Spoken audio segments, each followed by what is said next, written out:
باللہ من الشیطان اللعین الرجیم بسم اللہ الرحمن الرحیم الحمد للہ الذی ہدانا لہذا وما كنا لنہتدی لولا ان ہدانا اللہ لقد جاءت رسل ربنا بالحق والحمد للہ الذی خلق الموت والحیات لیبلوکم ایکم احسن عملا والصلاة والسلام والتحیۃ والاکرام علی النبی الامی القرشی الحاشمی المدنی مولانا ابی القاسم محمد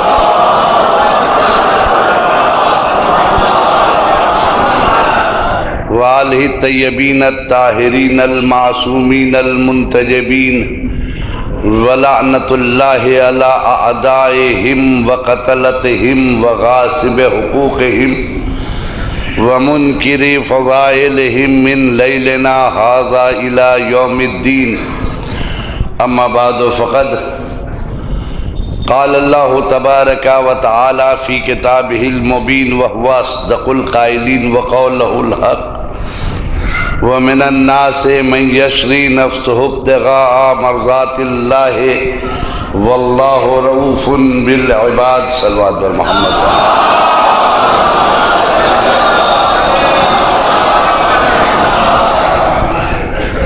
عزیزان محترم، میرے دوستو، میرے عزیزو، فرش عزائے حسینی پہ بیٹھنے والوں، جس آیہ کریمہ کی تلاوت کی ہے مسلسل 5 دنوں سے آپ لوگ اس آیہ کریمہ کی تلاوت سماعت فرما رہے ہیں۔ موضوع سخن ہے اسلام کا ہمارے معاشرے پر کتنا اثر ہے، ہمارا معاشرہ اور اسلام۔ بڑا کریم ہے پروردگار عالم، جس قدر اس کی حمد و ثنا کی جائے وہ کم ہے۔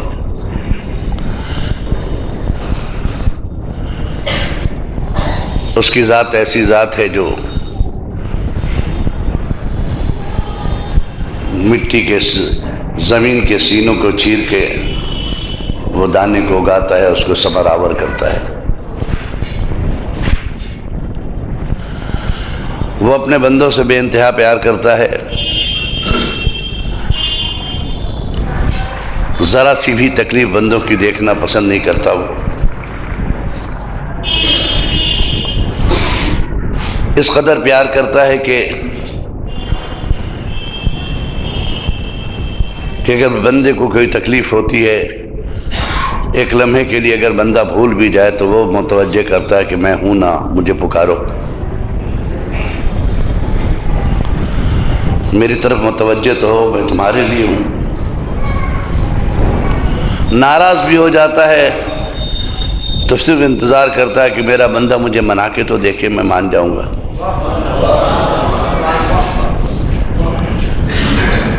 سرزمین کائنات میں ایک ماں اگر اپنے بچے سے روٹھ جاتی ہے، خدا کی قسم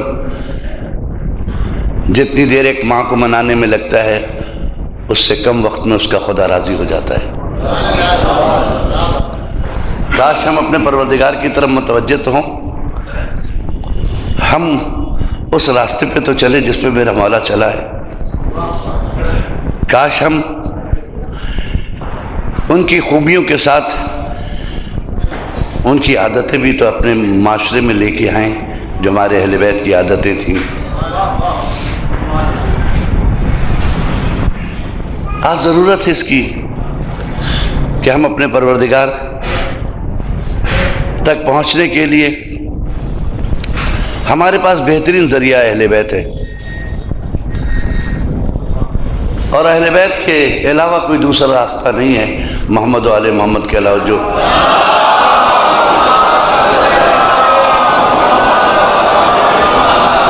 ہمیں خدا تک پہنچا سکے۔ یقین مانیے، یہ الگ بات ہے کہ ہم نے سمجھنے میں غلطی کی،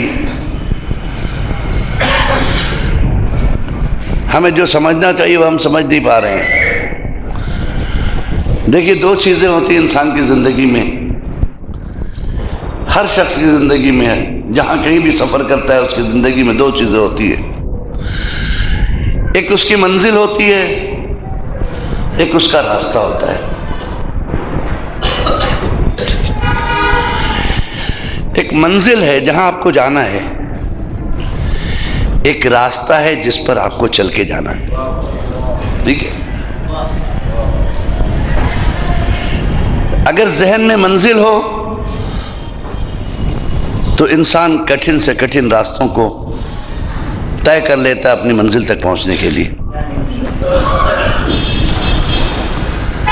جس کو میرے مولا نے فرمایا بھی ہے کہ اگر منزل خوبصورت ہو تو راستوں کی پرواہ نہیں کیا جاتا،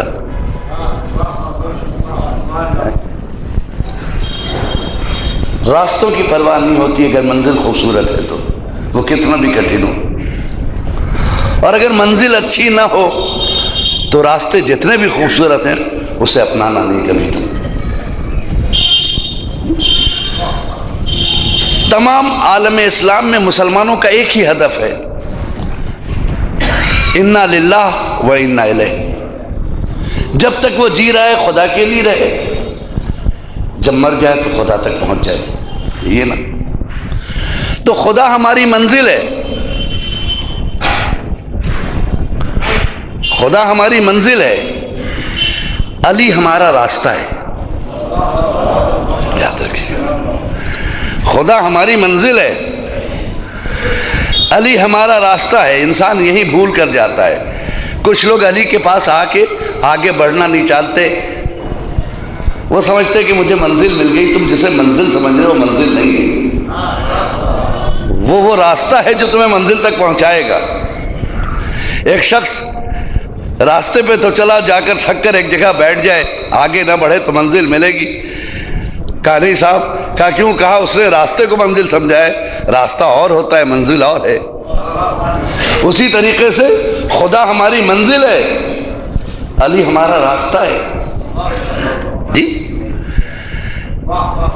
اگر خدا تک پہنچنا چاہتے ہو تو علی کو کنٹینیو رکھو تاکہ اس منزل تک تم پہنچ سکو۔ وہ علی کے جس نے ہمیں درس دیا ہے۔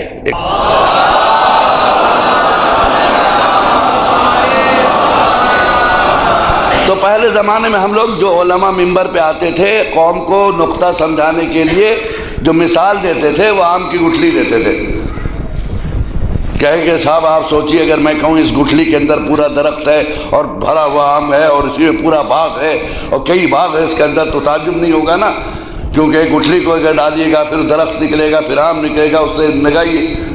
لیکن نہیں، جیسے جیسے سائنسداں ترقی کرتے رہے اسلام روشن ہوتا چلا گیا، اسلام روشن ہوتا چلا گیا کہ نقطے کے اندر پورا دین، پوری شریعت، پورا قرآن کیسے آ جائے گا۔ ارے جب آپ کے مٹھی میں دنیا آ سکتی ہے موبائل کی صورت میں، پوری دنیا اپنے کنٹرول میں لے کے بیٹھے ہو، یہ موبائل ہے کیا؟ کچھ موبائل ہی سے سیکھ لو، کچھ موبائل ہی سے سیکھ لیں۔ آپ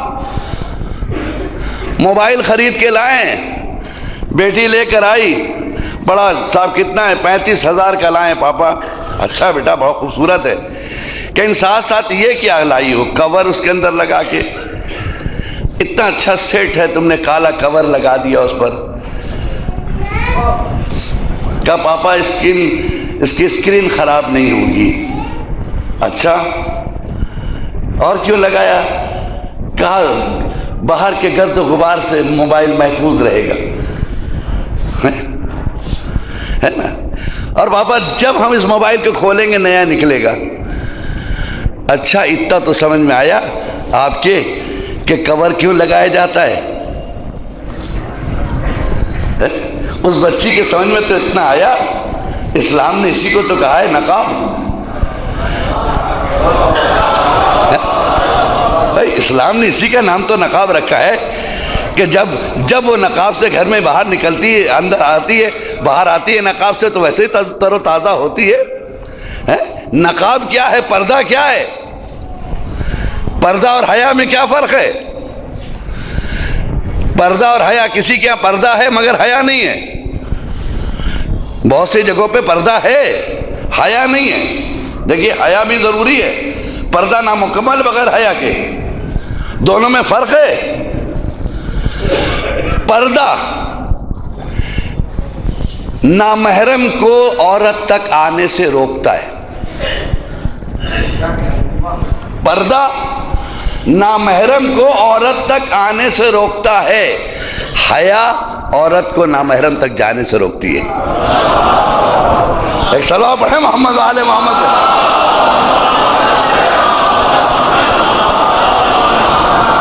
اگر اجازت دیجئے درمیان سے رک کے زحمت آپ لوگ کو دے دے، تھوڑا کھسک جائیے آگے کی طرف، ایک صلوات کے ساتھ آ جائیے۔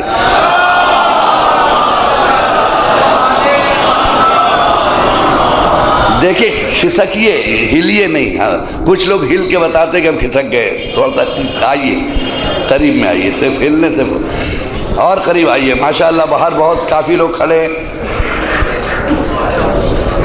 جی جی، ارے آپ لوگ اگر سب کو یہاں بیٹھنے کا حق ہے، اور آپ ہی تو ایک قوم ہے جو حق دینا جانتی ہے۔ صلوات پڑھیں محمد وآل محمد۔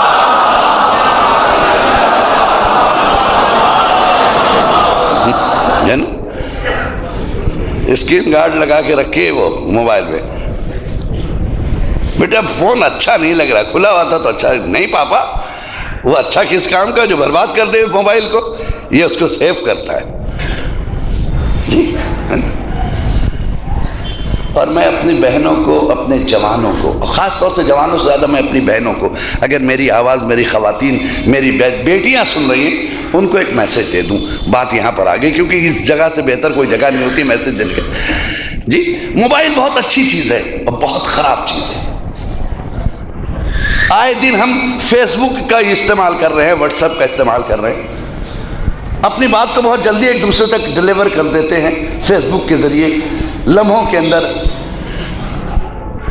لیکن ساتھ ساتھ میری بہنوں سے گزارش ہے کہ فیس بک ایک شیشے کا گھر ہے، فیس بک ایک شیشے کا گھر ہے۔ وہ سمجھ رہی میں گھر کے اندر ہوں، لیکن اس کو دنیا دیکھ رہی ہے۔ لہذا ایسی تصویریں نہ ڈالے جس سے اسلام کی توہین ہو۔ اس فیس بک پر کبھی ممکن ہے کہ آپ کی ایک تصویر دیکھنے کے بعد دنیا کے ہر کونے سے لوگ اس سے کہیں گے نائس پک، نائس پک، بہت عمدہ پک، کیوٹ پک۔ آپ خوش ہو گئی، تھوڑا سا اور سر کھول دیا، اس نے اور لکھا تعریف میں، معلوم ہوا شیطان نے فیس بک کے ذریعے سے آپ کو ننگا کر دیا، اور آپ یہ سمجھ رہے ہیں کہ صرف میرا دوست دیکھ رہا ہے۔ ایسا نہیں ہے، پوری کائنات دیکھ رہی ہے۔ اس لیے کہ فیس بک کی خواہش یہ ہے کہ اگر آپ کا دوست ہے تو اس کے دوست بھی اسے دیکھیں گے، اس کے دوست بھی دیکھیں گے، اس کے بھی دوست اس کو دیکھیں گے، اس کے بھی دوست اس کو دیکھیں گے۔ نتیجہ یہ ہوگا کہ کوئی نہیں بچے گا جو آپ کو نہ دیکھ رہا ہو۔ جی لہذا ہم یہ نہیں کہتے کہ فیس بک میری بہنیں میری بیٹیاں استعمال، بے شک استعمال کریں، لیکن اسلام کی تبلیغ کے لیے، اسلام کو ذلیل کرنے کے لیے نہیں۔ مل جل کے صلوات تو پڑھ دیں محمد وآل محمد پہ۔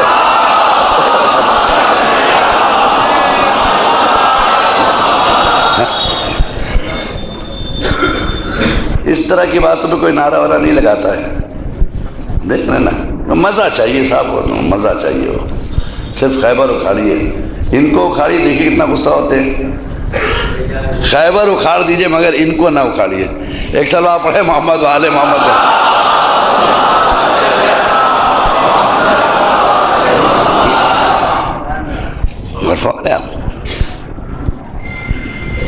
فیس بک ایک شیشے کا گھر ہے، اس شیشے کے گھر میں میری بیٹی بیٹھی ہے، وہ سمجھ رہی کہ صرف ہم گھر کے اندر ہیں، کوئی مجھے نہیں دیکھ رہا ہے، لیکن اسے یہ پتہ نہیں کہ پوری دنیا اسے دیکھ رہی ہے، وہ ایک آئینے کے سامنے ہے۔ میسج دے، وہ میسج دے کہ جس کو پڑھنے کے بعد انسان سوچے کہ دس از دا اسلام۔ آج کی ایک لڑکی اچھی مبلغہ بن سکتی ہے بشرطے کہ فیس بک سے قرآن کی آیتیں اور حدیث ڈیلیور کر رہی ہو؟ جی بہترین تبلیغ کا ذریعہ ہے. آپ فیس بک کو کیا سمجھتے ہیں؟ موبائل کیا ہے؟ بیوقوفی نہ کریں جیسے ہم لوگ بعض لوگ کرتے ہیں. امام حسین کو خوش کرنے کے لیے زنجیر لگایا تھا، فیس بک پہ کیوں ڈالا؟ آپ دیکھیں فیس بک پہ ایسی خطرناک زنجیر کی تصویریں، خون میں لت پت. آپ سمجھ رہے ہیں اس کا احترام، دوسرے مذہب والے اسے نہیں سمجھ رہے. وہ جب دیکھتے تو پوچھتے یہ کون سا مذہب ہے؟ وہ پوچھتے یہ کس کا مذہب ہے؟ یہ کون سا مذہب ہے؟ یہ کون سا دھرم ہے؟ یہ کون سا دین ہے؟ یہ کون سا رہبر ہے جو اپنی امت سے کہہ رہا ہے کٹے رہو مرتے رہو؟ پوچھتا ہے مجھ سے. آپ سے پوچھے نہ پوچھے پوچھتا ہے. آپ جذبات میں ہیں. پوچھتا ہے یہ ایسے بھی رہبر ہیں کیا جو اپنے فالوورز سے یہ کہتے کہ تم جب تک سر نہیں پھاڑ لو گے تب تک ہم تمہیں نہیں مانیں گے، تم میرے چاہنے والے ہو؟ کیا اس کا کردار، اس کی محبت کافی نہیں ہے؟ ہم سے پوچھتے ہیں کیا اس کی محبت کافی نہیں؟ میں مخالفت پہ نہیں بول رہا ہوں، آپ کو جو چیز آئے کرے. جو مجھ سے سوال ہوتا وہ میں کر رہا ہوں. وہ پوچھتے ہیں کہ کیا ایسا بھی دنیا میں رہبر ہے مولانا جو اپنے فالوور سے کہتا ہے میرے راستے پہ چلو چاہے نہ چلو، دن بھر جھوٹ بولو، نماز سے دور رہو، سر پھاڑ لو، ہم خوش ہو جائیں گے؟ کیا ایسا بھی رہبر؟ میں نے کہا نہیں صاحب، یہ ہماری سوچ ہے، رہبر ایسا نہیں ہے. یہ ہماری سوچ ہے ایسا کہ وہ خوش ہو جائے گا. ہمارے یہاں رہبر ایسا ہی. تو کیا ہے؟ فیس بک پہ ڈال لیں. کس لیے ڈال لیں؟ کہ لوگ لائک کریں. سب سے اچھی زنجیر، سب سے اچھی زنجیر، سب سے زیادہ کٹا، سب سے زیادہ زخمی ہوا. ہم کو ڈر لگتا ہے کہیں پبلک لائک کے چکر میں فاطمہ اسے ڈس لائک نہ کر دیں کہ تم کو دنیا سے لائک چاہیے تھی تو جزا بھی دنیا سے لینا. ایک سلوات پڑھیں محمد وآل محمد.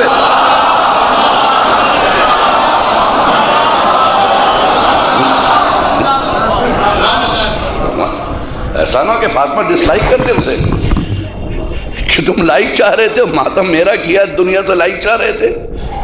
اور اگر لائک نہیں چاہ رہے تھے تو تم نے ڈالا کیوں؟ کیا مقصد ہے؟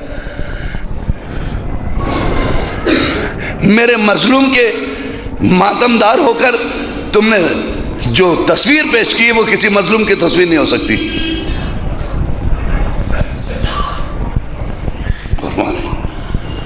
مظلوم کے فالوورز کو مظلوم ہونا چاہیے. میں نہیں کہتا آپ کو جی چاہتا آپ جیسا کیجئے، اپنا عقیدہ اپنے ساتھ، کیونکہ آپ اپنے جسم کے مالک ہیں. اسلام کی حکومت تو آپ کے جسم پر ہے نہیں. اگر آپ اسلام کو اپنا حاکم مانتے ہیں، شریعت کو اپنا حاکم مانتے ہیں، تو اپنے قدم سے پہلے جا کے شریعت سے پوچھئے وہ اجازت دیتی ہے کہ نہیں دیتی. مولانا سے مت پوچھئے، ہو سکتا مولانا لوگ بہک گئے ہوں. آپ عالم سے نہ پوچھئے، ہو سکتا عالم بہک گیا ہو. قرآن تو نہیں بہکا ہے نا بھائی، شریعت تو نہیں بہکی ہے نا، جس کا کلمہ پڑھ لے وہ تو نہیں بہکا نا. وہ صحیح پوچھ لو کم سے کم قرآن سے کہ اجازت ہے. صلوات پڑھیں محمد وآل محمد پہ.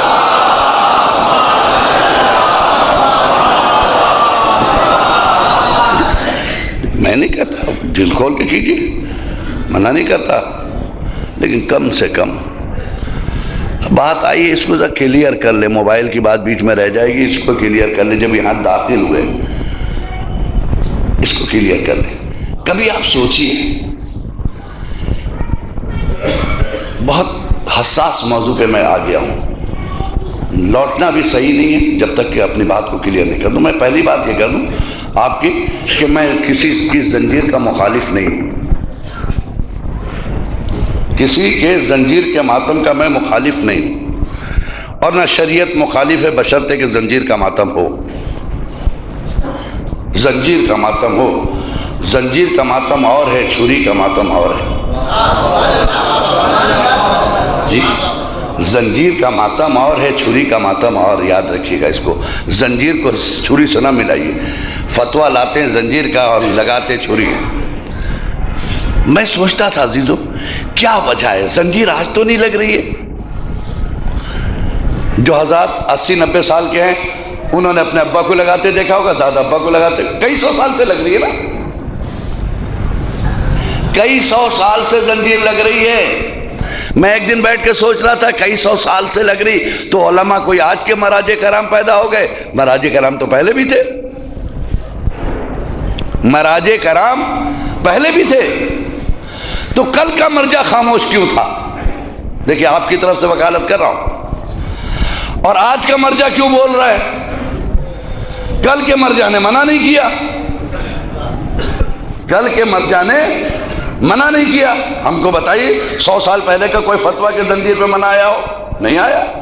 150 سال پہلے کے کوئی بتائیے مرجع نے کہا ہو کہ زنجیر نہ لگاؤ؟ نہیں ملا مجھے، سب خاموش۔ آج کا مرجع چیخ رہا ہے کہ بند کرو، کیوں؟ میرے پاس اتنا علم تو نہیں ہے جو کہوں کہ کل کا مرجع خراب تھا آج کا اچھا ہے، یہ بھی نہیں کہہ سکتا۔ یہ بھی نہیں کہہ سکتا کہ میں آج کا مرجع صحیح نہیں ہے کل کا صحیح تھا، کیونکہ ہمارا علم ان کے لیول کا نہیں ہے۔ تو اب کیسے پتہ چلے؟ تو ہم عدالت آپ کی رکھتے ہیں، کیس اپنا، آپ جج ہیں، فیصلہ کر دیجئے۔ جب دونوں میں سے کسی پر ہم کمنٹس نہیں کر سکتے، کل کے مرجع پہ بھی اور آج کے بھی مرجع پہ، ٹھیک ہے، تو ہمیں پھر ڈھونڈنا ہوگا وجہ کہ کل کی خاموشی کیوں، آج بول کیوں رہا، یہ ڈھونڈنا ہوگا، ٹھیک۔ پھر ہمیں صرف ایک ہی راستہ رہ گیا کہ ہم پتہ لگائیں کل کی کنڈیشن کیا تھی، آج کی کنڈیشن کیا ہے۔ تو اگر کسی کے گھر میں، آپ میرے جج ہیں یور آنر، میں آپ کا ملزم ہوں، آپ کے سامنے کھڑا ہوں کٹہرے میں، آپ ججمنٹ کریں گے میرے ساتھ۔ کسی کے گھر میں اگر پرانی زنجیر ہو، دادا کی زمانے کی لگانے والی، بہت سے لوگ تبرکن رکھے ہوئے ہوں گے آج بھی، جو مثلا 70-80 سال کے امام باڑوں میں یہ دادا لگاتے تھے، پردادا لگاتے تھے، اگر پرانی زنجیر لائی جائے تو آپ دیکھیے گا کہ پرانی زنجیروں میں زنجیر لمبی ہوتی تھی اور چھریاں چھوٹی چھوٹی ہوتی تھی۔ اگر کوئی پرانی زنجیر کسی نے دیکھا ہوگا تو ہمیں میری تصدیق کرے گا، بہت چھوٹی چھوٹی چھریاں ہوتی تھی، اس میں لمبی لمبی زنجیر ہوتی تھی۔ جب یہ زنجیر لگاتا تھا اس کی ہلکی سی سکن کٹتی تھی، سرخی آ جاتی تھی، تھوڑی سی سکن کٹ جاتی تھی، اور اس کے بعد گلاب ڈال دیا جاتا۔ 2 گھنٹے کے بعد یہ لڑکا پھر اس لائق ہوتا تھا کہ مسجد میں کھڑا ہے تکبیر کہنے کے لیے۔ پھر وہ اس لائق ہوتا تھا کہ دوبارہ جا کے مسجد میں، ادھر مؤذن نے کہا اس سے پہلے وہ ریڈی ہے نماز کے لیے، اس کے خون بلڈ بھی رک گئے، ٹھیک ہے۔ تو مجھے کہنے دیجئے، کل کی چھریاں چھوٹی تھی لیکن ان کا کردار بہت بلند تھا، ان کا کردار بہت بلند تھا۔ مرجع نے کہا اس سے کوئی نقصان بھی نہیں، عقیدت کو ٹھیس بھی نہیں پہنچ رہی، تو لگانے دو۔ زمانہ بدلتا گیا، ہمارے کردار کم ہوتے چلے گئے، عبادات سے دور ہوتے چلے گئے، چھریوں نے تلوار کی جگہ لے لی، چھری کی جگہ لے لی۔ اب آپ ہم سے مت پوچھئے گا کل کا خاموش کیوں تھا، آج کیوں بول رہا ہے؟ اس لیے کہ آج والا دیکھ رہا کہ میرے جوان ضائع ہو جائیں گے۔ صلوات پڑھیں محمد والے محمد پہ۔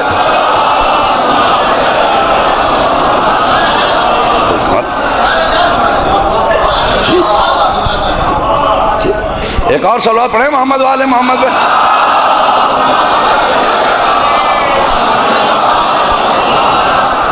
آج کے جوان میرا ضائع ہو جائے گا۔ اس نے کہا پلیز اسٹاپ، خوب ادا کرو، فرش اعظم میں کبھی نہ کرو، خوب ماتم کرو، لیکن اس سے پرہیز کرو۔ اور حقیقت میں اگر آپ دیکھیے کہ جو ابھی کنڈیشن میں لوگ جذبات میں بیٹھنے کے ممبر پہ بہت زندہ باد زندہ باد، ماتمیوں زندہ باد، ہم ممبر پہ کہہ کے اتنا جوش دلوا دیتے ہیں، ایسے بھی لوگ ہیں، یہ بچے ایسے تھوڑی لگا رہے ہیں، ہم جوش بھی دلوا رہے ہیں ممبر سے بیٹھ کے۔ ایسے لوگ بھی ہیں جو ورغلاتے ہیں ان کو، یہ بچہ جانتا نہیں ہے۔ میرے پاس ایک کلپ آئی جو پتہ نہیں کتنوں نے دیکھی ہوگی، میں دیکھ کے آنکھ بند کر لیا، تو غیر مذہب نے دیکھ کے کیا کہا ہوگا مجھے نہیں معلوم، کہ جب اس نے تلوار مارا تو اس کے گوشت کا حصہ کھلتا چلا گیا۔ پتہ نہیں 40 ٹانکے لگے یا 50 ٹانکے لگے، مجھے نہیں معلوم۔ ایک ڈاکٹر نے نہیں سیا، اس کو کئی ڈاکٹروں نے سیا، بامبے کا واقعہ۔ مجھے انصاف سے بتائیے کہ اب جس کے پیٹھ پہ 40 ٹانکے لگے ہوں وہ کیا شام کو رکوع کر سکتا ہے؟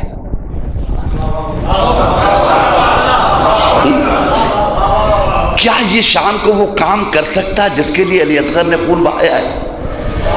کیا یہ شام تک اس لائق ہو جائے گا کہ علی اکبر نے جس کے لیے سینے پہ برچھی کھائی ہے اس نماز تک پہنچ سکے؟ نہیں پہنچ سکتا نا، تو اس کا مطلب ہے کہ وہ کون سی سنت ہے جو تمہیں واجب سے روک رہی ہے؟ صلوات پڑھیں محمد وآل محمد پہ۔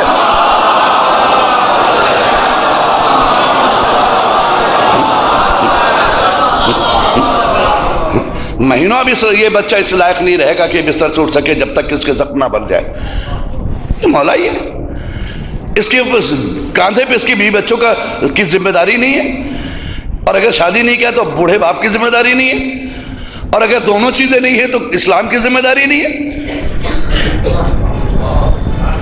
اور اگر اسلام کی ذمہ داری بھی نہیں سمجھتا تو کیا ماتم کی اب ذمہ داری نہیں ہے کہ 15 منٹ کے اندر میں آپ نے ایسا بنا لیا کہ اگر یہ نہ کرتے تو شاید جلوس کے ساتھ گھنٹوں حسین پہ روتے ہوئے جاتے، گھنٹوں ماتم کرتے ہوئے جلوس کے ساتھ جاتے۔ اب تو آپ اس لائق بھی نہیں کہ اٹھ کے جائیں، اور اس کے بعد آپ نے کلپ ڈال کر کیا بتایا؟ آپ حسین کو خوش کرنا چاہتے ہیں یا پبلک کو؟ اس چیز پر غور کیجئے۔ میں نہیں کہتا، مولا کے چاہنے والے ہیں، جس طرح سے ہو سکے غم منائیے، لیکن ایسا غم نہ منائیے کہ جس سے آگے غم منانے کے لائق آپ نہ رہیں۔ بس ایسا غم نہ منائیے کہ آگے غم منانے کے لائق نہ رہے۔ صلوات پڑھیں محمد وآل محمد۔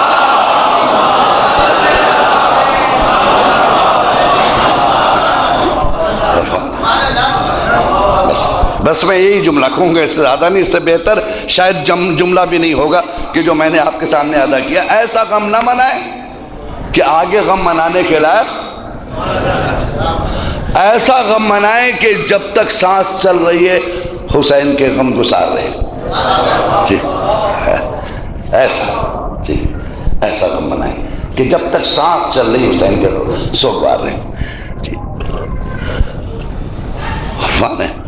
تو آج موبائل کے ذریعے سے اس طرح کے سینڈ ہوتے ہیں، آپ دیکھیے گا، میں اگر نہیں ہو تو آپ بتائیے گا، میں بتاؤں گا آپ کو، میرے پاس ہے موجود ایسے کلپس کہ جس کے اندر اس طرح کے خطرناک قسم کے ماتم دکھائی دیے گئے کہ اگر ہم کسی کو کہتے ہیں کہ میرے مذہب میں آؤ تو اس کلپ کے بعد کہتا ہے کہ سوری۔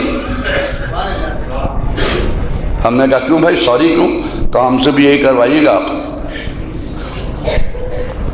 ٹھیک، ایسی تبلیغ کرو کہ سامنے والا خود آئے۔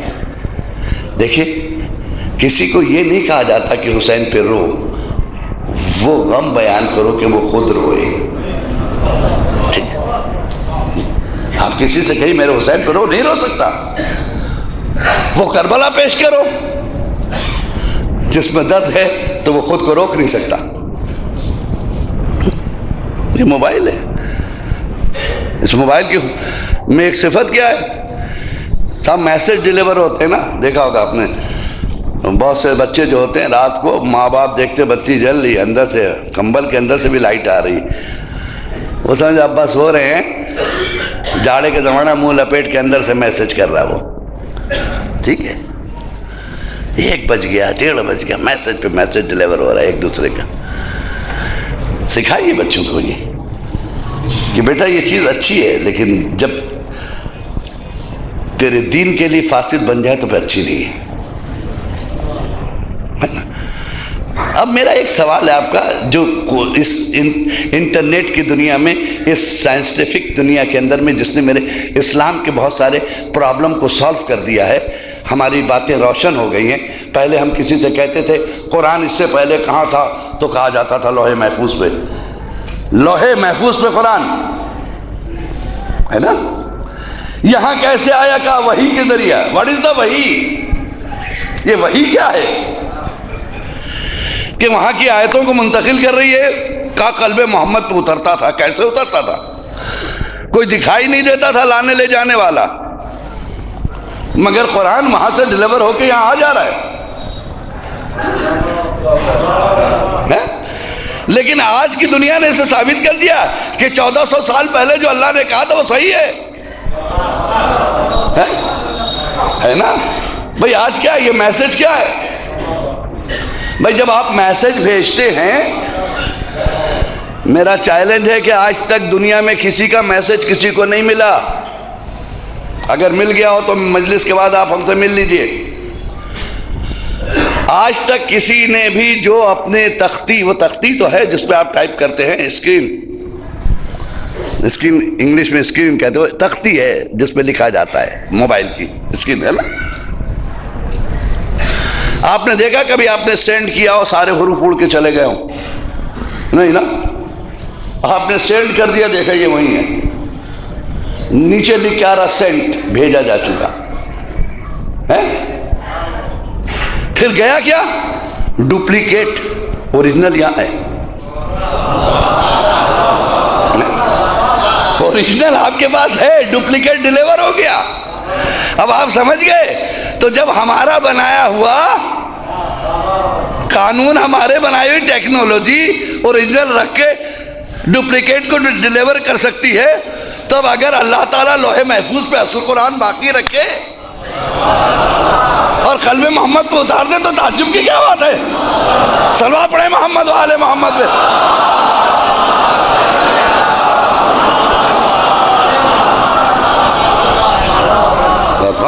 اگر قلب محمد پہ جی قلب محمد پہ اتارتا ہے وہ۔ اچھا عجیب، فیکس دیکھیے، پہلے فیکس ہم لوگ بھیجتے تھے، یہ موبائل نہیں تھا تو فیکس جاتا تھا۔ ایک صاحب کو انہوں نے کہا ذرا فیکس کر دیجئے، ہاں فیکس کیا صاحب، اس نے کہا 20 روپے لگیں گے ہم بھیجنے کے، ہم نے کہا ٹھیک ہے دے دیجئے، اور جو اس نے ڈالا ہی ہو وہ ادھر سے گھس کے ایسے نکل گیا۔ اس نے میرا کاغذ پکڑا دیا، 20 روپے مانگ رہا، میں نے کیا بات ہے بھائی، یہ تو گیا ہی نہیں، کہنے لگے چلا گیا۔ ارے کہاں گیا؟ یہ تو یہاں سے گھوم کے پھر واپس آ گیا میرے پاس۔ کہنے نہیں والا نا، اس کی کاپی چلی گئی، جس کو جانا تھا وہ پہنچ گئی۔ اچھا یہ سب چیزیں کس طرح سے ہو رہی ہیں؟ یہ جو الیکٹرانک کیا ہے، واٹ از دا الیکٹرانک؟ اگر الیکٹرانک کا میرے خیال میں اردو میں ترجمہ کیا جائے تو الیکٹرانک کے معنی ہوں گے نور، ہے نا؟ الیکٹرانک معنی نور۔ تو نور کی صفت کیا ہے؟ لمحوں میں کسی کو دکھائی نہیں دیتا، اپنا کام کر جاتا ہے۔ صلوات پڑھیں نا محمد و آل محمد پہ۔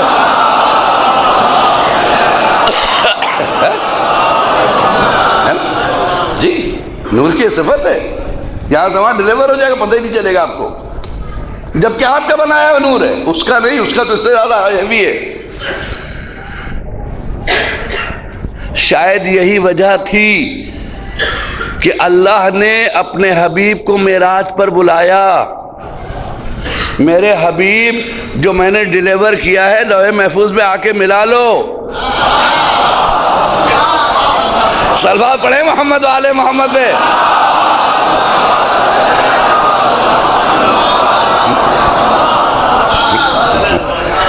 ہاں ہم دکھا دیتے تم کو اپنی نشانیاں، ہم نے اپنی نشانیاں دکھائی بلا کر۔ ملا لو۔ اچھا ایک صاحب کا میں نے یہاں سے میسج کیا تو انہوں نے کہا حضور آپ نے اپنا پورا نام نہیں لکھا۔ میں نے کہا کیوں؟ میں نے تو لکھا ہے۔ اب جو دیکھا میں نے تو اطہر عباس لکھا تھا، سید لکھنا بھول گیا تھا۔ تو میں نے کہا کمال ہے صاحب، پھر میں نے سید لکھا گیا۔ تو نور کی ایک صفت کیا ہوتا ہے کہ جتنا آپ نے دیا اتنا ہی پہنچائے گا۔ نور کی صفت کیا ہے کہ جتنا آپ نے دیا اتنا ہی ڈیلیور کرے گا، نہ اپنی طرف سے ملائے گا نہ اس میں کم کرے گا۔ اب آپ سمجھے اللہ نے ہمیں نورانی رہبر کیوں دیے؟ اس لیے کہ یہ وہی کہیں گے جو اللہ کہتا ہے۔ اب ہم سے آپ مت پوچھئے گا سب نے ان کو کیوں نہیں مانا۔ صلوات پڑھیں نا محمد و آل محمد پہ۔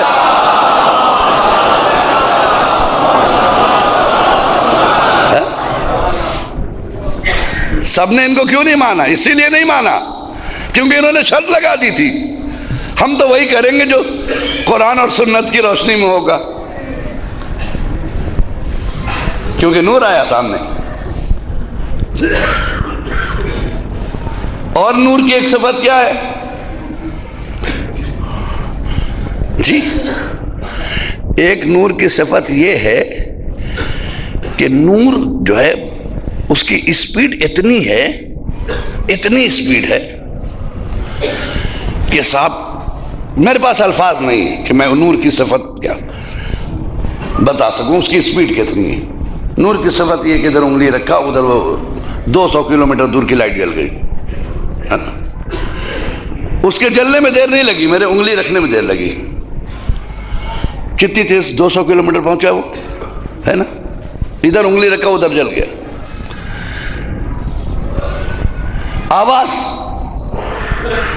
انسان کی آواز ایک مادہ ہے، مادہ ہے آواز، جسم رکھتی ہے آواز کی، خود ایک جسم ہے جی، اتنا لطیف جسم ہے کہ جس کو کوئی محسوس نہیں سکتا، دیکھ نہیں سکتا، ورنہ وہ جسم ہے، مادہ ہے آواز۔ اور اس کی پہچان یہ ہے کہ جب کار کے اندر آپ بیٹھے ہوں اور شیشہ چڑھا کے بات کیجئے تو وہ اشارے سے کہے کہ اتارو، آواز نہیں آ رہی۔ اس کا مطلب یہ ہے کہ آواز مادہ ہے، اس کا جسم جو آواز ٹھکرا رہی ہے، باہر نہیں جا پا رہی، ٹھیک ہے نا؟ لیکن جب اسی مادے کو آپ نور سے جوڑ دیجئے تو مادہ جب نور سے جڑتا ہے تو اس کی اسپیڈ بڑھ جاتی ہے۔ مادہ جب نور سے جڑتا ہے تو اس کی اسپیڈ بڑھ جاتی ہے۔ ابھی تک میری آواز کتنی دور تک گئی تھی؟ یہاں تک گئی تھی، میں کس طرح کچھ دور اور گئی، ہے نا؟ آگے بڑھا دیا۔ لیکن جب آپ نے اسی کو الیکٹرانک میڈیا سے جوڑ دیا، موبائل سے آواز کو، آپ نے ادھر نمبر ڈائل کیا، ادھر کہا امریکہ پہنچ گئے آپ۔ بچے کیسے ہیں؟ کہا سب ٹھیک ہیں۔ آپ کہاں ہیں؟ کہا میں کچن میں ہوں۔ اچھا بیٹی کیا کر رہی ہے؟ کہ قرآن پڑھ رہی ہے۔ کہا بیٹا کیا کر رہا ہے؟ کہا 2020 میچ دیکھ رہا ہے۔ ٹھیک ہے نا؟ بھیا کیا کہہ رہے؟ کہا سروس، آفس جانے کی تیاری کر رہے۔ آپ نے موبائل رکھ کے کہا کہ میرے گھر امریکہ میں کیا ہو رہا ہے اسی لمحے ہم بتا سکتے ہیں۔ تعجب ہوگا؟ نہیں ہوگا نا؟ کیونکہ دنیا اتنی ترقی کر گئی کہ اب تعجب نہیں ہے کہ ایک لمحے کے اندر یہ امریکہ گیا اور ریٹرن آ گیا۔ تو جب ہمارا بنایا ہوا نور اتنی سپیڈ میں جاتا ہے تو جو مجسمہ نور کا تھا اگر معراج پر جائے اور زنجیریں در ہلتی رہے واپس آ جائے،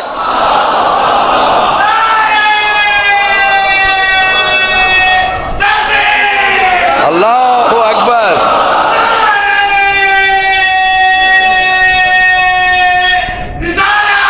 یا رسول اللہ،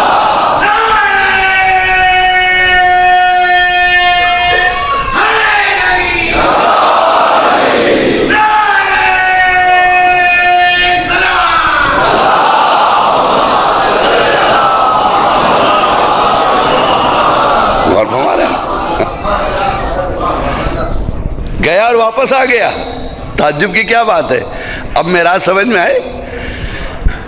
تمہارا نور جب مادے کو لے جا سکتا ہے، وہ تو مجسمہ نور کا تھا جو جا رہا تھا، نور کا مجسمہ تھا، گیا اور واپس آ گیا، زنجیریں در ہلتی رہی جی۔ ایک چیز اور ہے نور کی، ہم یہاں مجلس پڑھ رہے ہیں، یہ تو ابھی یہاں سے ہم کی شوٹنگ کر رہے ہیں، شوٹنگ کر کے لے جائیں گے اور جا کے پھر وہ اپنا لگائیں گے، دیکھیں گے یا کہیں اور دیں گے۔ لیکن کبھی لائیو ٹیلی کاسٹ ہوتا ہے، لائیو ٹیلی کاسٹ ہے نا، ایک دم ڈائریکٹ کیمرہ لگا دیا، پورا یو پی دیکھ رہا، پورا ہندوستان دیکھ رہا ہے، جو سو آج کل خبروں میں بھی آپ دیکھتے ہیں، ٹی وی پہ بھی دیکھتے ہیں، لائیو ٹیلی کاسٹ، پوری دنیا دیکھ رہی ہے۔ کیا صاحب کیا دیکھ رہی ہے؟ کہ مولانا اطہر عباس تقریر کر رہے ہیں۔ کہاں کر رہے ہیں؟ سخی دربار میں، عزا خانہ سخی دربار میں تقریر کر رہے ہیں۔ لیکن یہی اطہر عباس اس وقت امریکہ میں بھی تقریر کر رہے ہیں، لائف کی وجہ سے۔ یہی اطہر عباس افریقہ میں بھی ہیں، یہی اطہر عباس ایران میں بھی ہیں، یہی اطہر عباس لبنان میں بھی ہیں۔ مجمع بدل گیا، گھر بدل گیا، لوگ بدل گئے، سب بیٹھے سن رہے میری مجلس، ہم نہیں بدلے۔ تو ایک لمحے میں ہم کئی ملکوں میں جائیں، تعجب ہے۔ تو آپ کہیں گے صاحب اس میں تعجب کی کیا بات ہے، یہ الیکٹرونک کا کمال ہے۔ اچھا یہ الیکٹرونک کا کمال ہے، جو مکمل نور تھا اگر 40 جگہ افطار کر لے، صلوات پڑھیں محمد وآل محمد۔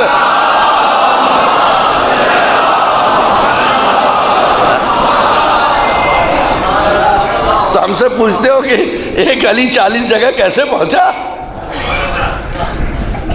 نور کا کمال ہے یہ، نور کا کمال ہے، خدا کی قسم۔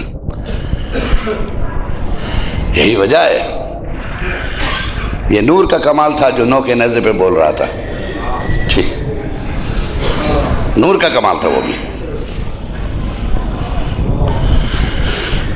کمال نور ہے۔ نور تقسیم نہیں ہوتا، جسم تقسیم ہوتے ہیں۔ ظالموں نے سوچا تھا کہ ہم حسین کے سر اور تن میں جدائی کر دیں گے، اسے نہیں معلوم کہ سر اور تن میں تو جدائی ہو سکتی، قرآن اہل بیت سے الگ نہیں ہو سکتا۔ حسین نے بتایا نہ اہل بیت سے تم قرآن کو الگ کر سکتے ہو، نہ قرآن اہل بیت سے الگ ہو سکتا ہے۔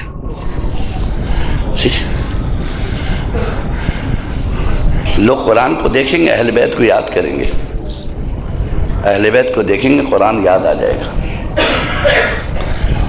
رسول نے کہا یہ دونوں چیزیں آپس میں جدا نہیں ہوگی، حدیث ہے رسول کی، لن یفترقا، کبھی یہ جدا نہیں ہوں گے، کبھی جدا نہیں ہوں گے، حتی یرد الی الحوض، یہاں تک کہ یہ اہل بیت اور یہ قرآن حوض کوثر پہ آ کے ہم سے مل جائے گا۔ یہ حدیث رسول ہے۔ عزیزو، میرا صرف ایک پیغام ہے،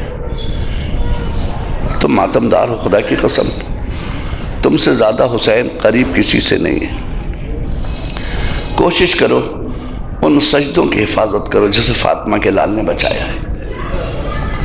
کوشش کیجئے اپنے بچوں کو اس دین کا پابند بنائیے جس دین کا پیغام ننھے سے علی اصغر نے دیا تھا۔ کوشش کیجئے اپنے گھروں میں ان عبادات کو جگہ دیں جن عبادات کے لیے علی اکبر نے اپنے سینے پہ برچھی کھا لی۔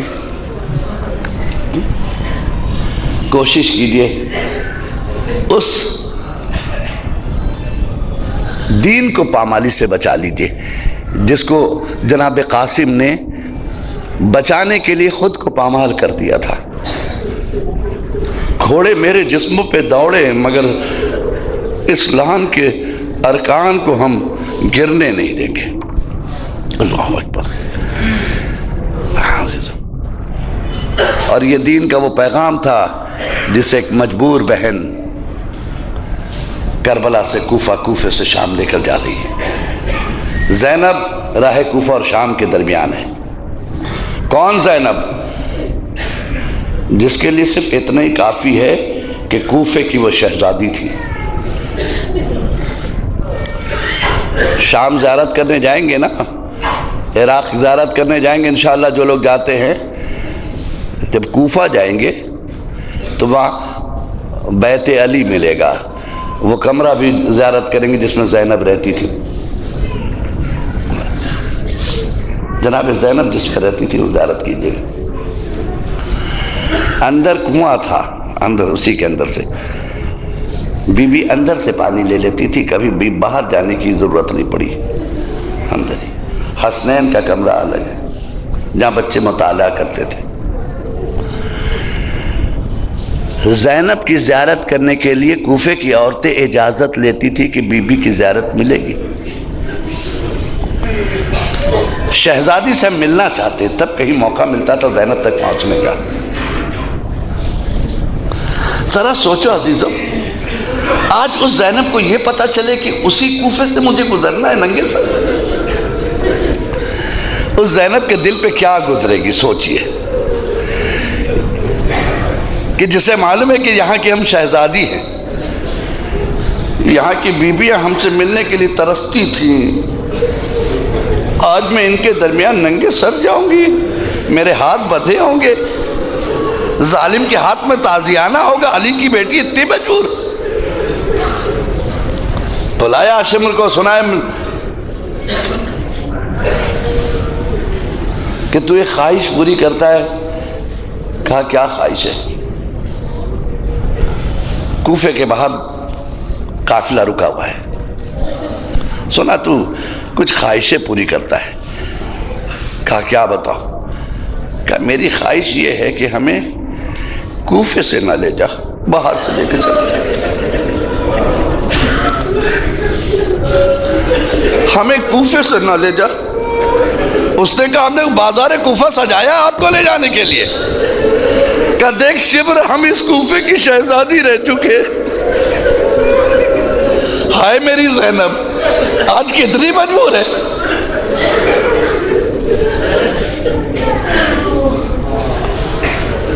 اچھا اتنا کر دے، کہ ہم یہیں سے لے جائیں گے۔ کہ اتنا کر دو، تھوڑی دیر کے لیے ہماری لٹی ہوئی چادریں دے دو تاکہ ہم اپنے چہرے چھپا لیں۔ کہا ہم چادریں بھی نہیں دیں گے۔ زینب کو جلال آ گیا۔ ایک مرتبہ زینب نے آواز دی، بھیا عباس اپنی بہن کو اپنے بازو کی طاقت دے دو، دیکھیں یہ شمر کس طرح مجھے لے کے چلا جاتا ہے۔ زینب کی نگاہ حسین کے کٹے ہوئے سر پر پڑی، کیا دیکھا؟ حسین کی آنکھوں سے آنسو جاری ہے۔ زینب نے پوچھا بھیا کون سی مصیبت آ گئی؟ حسین نے کہا زینب بالوں سے پردہ کر کے گزر جاؤ میری بہن۔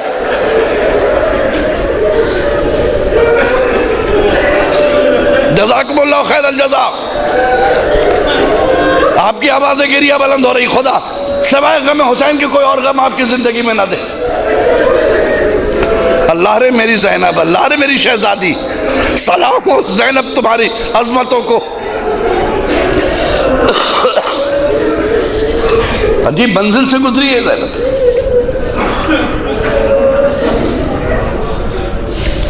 گزر گئی زینب روتی ہوئی،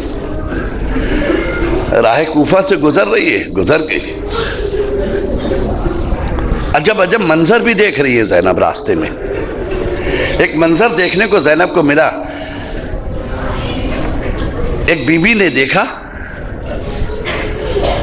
کہ جو سرہائے شہداء آئے ہیں اس میں بڑے خوبصورت سر ہیں۔ ایک سر ہے جو اتنا خوبصورت ہے کہ رسول اللہ جیسا دکھائی دیتا ہے۔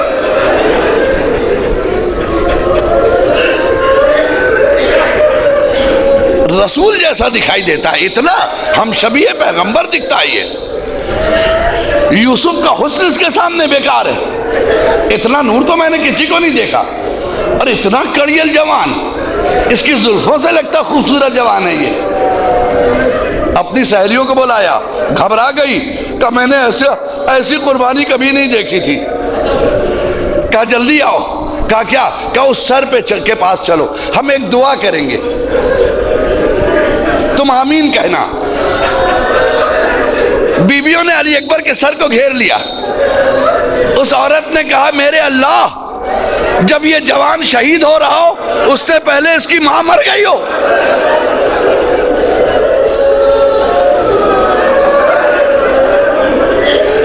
میں اتنا سننا تھا، ام لیلہ بے چین ہو گئی، بی بی یہ دعا نہ کرو، بی بی میں نے اپنے لال کو اپنے ہاتھوں سے سوار کر بھیجا ہے۔ جزاکم اللہ خیر الجزا، جزاکم اللہ خیر الجزا۔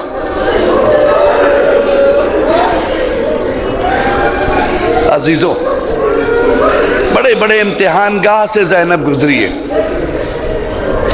قیامت کا امتحان تو اس وقت تھا زینب کے لیے جب دربار یزید میں زینب بلائی گئی۔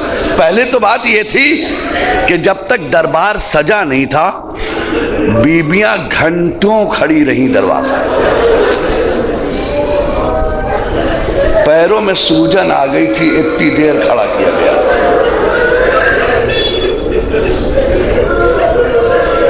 چھوٹی چھوٹی بچیاں ساتھ میں ہیں، بلایا گیا۔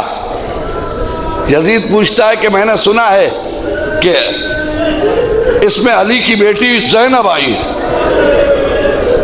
بڑا نام تھا زینب کا، علم کے چرچے تھے زینب کے، تقدس کے چرچے تھے، عظمتوں کے چرچے تھے زینب کے۔ کہا جاتا تھا علی کے گھر میں دوسری فاطمہ پل رہی ہے، ثانی زہرا پل رہی ہے۔ کہا ہم نے سنا ہے کہ زینب آئی ہے۔ یہ بات فضہ کے کان سے ٹکرا گئی۔ گھر کی وفادار کنیز تھی، فوراً آمادہ ہو گئی، آہستے سے زینب کے قریب آ کے کھڑی ہو گئی۔ کسی نے کہا اس کنیز کے پیچھے ہے۔ کہا یہ کون ہے؟ کہا اس گھر کی کنیز ہے۔ کہا اس کی مجال کیسے میرے سامنے کھڑی ہے؟ تو ایک مرتبہ فضہ نے کہا تیری کیا مجال یزید کہ تو میری شہزادی سے بات کر لے؟ یزید تیری مجال نہیں ہے کہ میری شہزادی سے بات کر لے، میری مقدس شہزادی سے تو گفتگو کر لے گا؟ کہا بہت زبان چلا رہی ہے یہ، کہا اسے تازیانے لگاؤ۔ جیسے سنا تازیانے لگاؤ، فضہ کی نگاہ پڑ گئی 500 کرسی نشینوں پہ جو یزید کے دربار میں بیٹھے تھے، انہی کے قبیلے کے لوگ تھے۔